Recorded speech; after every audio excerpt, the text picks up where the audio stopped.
La dernière fois, j'ai interpellé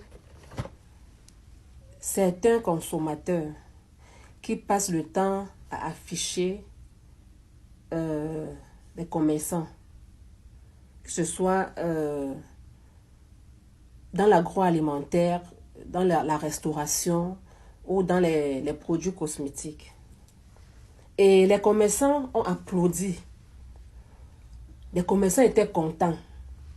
Que oui, vraiment, les femmes là, ces clientes là qui nous exposent et tout. Les commerçants étaient très contents. Mais aujourd'hui, je veux m'adresser à ces commerçants là qui font à la limite de l'escroquerie. Parce que oui, il faut qu'on se dise des vérités. Il y a des commerçants là, vous êtes là en ligne là. Le produit que vous postez, comme par exemple ce petit box-ci. Vous vendez ce petit box et puis quand vous le vendez, vous zoomez tellement sur le box que il a l'air gros. Surtout avec la technologie qu'on a de nos jours.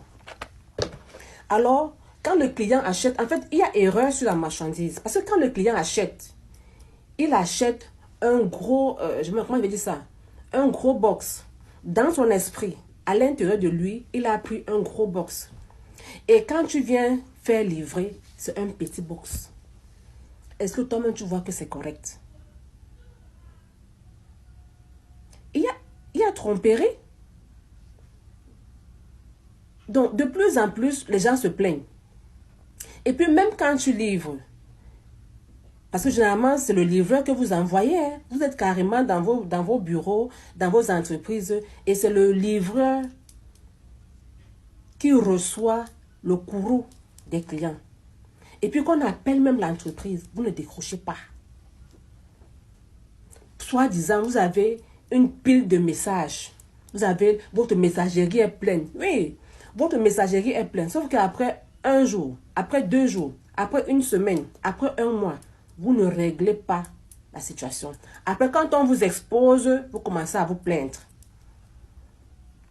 Vous vendez les produits cosmétiques. Ça perce même l'œil de quelqu'un. Quand on vous appelle, vous ne décrochez plus. Vous pensez que quel client va encore revenir? Comment est-ce que le client ne va pas vous exposer? Parce que pour les produits cosmétiques, on est d'accord, on est OK. Que ça ne va pas aller à 100% de personnes. Il y a au moins une marge de 20 à 30%. Ça, on est d'accord. Mais quand le client appelle, même si vous avez beaucoup de messages, faites l'effort. Parce que même si quelqu'un appelle, vous faites 1 mois sans régler son problème, c'est que vous faites ça exprès. C'est comme ça qu'on met vos noms partout sur Internet là. Que vous arnaquez les gens. Que votre produit n'est pas bon. Alors que peut-être au fond, votre produit est bon. Mais votre façon de traiter vos clients. Comment est-ce que vous traitez vos clients? Tu vends, je ne sais pas, des téléphones ou des ordinateurs portables. Tu mets les énormes capacités. Quand le client reçoit, ce n'est pas la même capacité.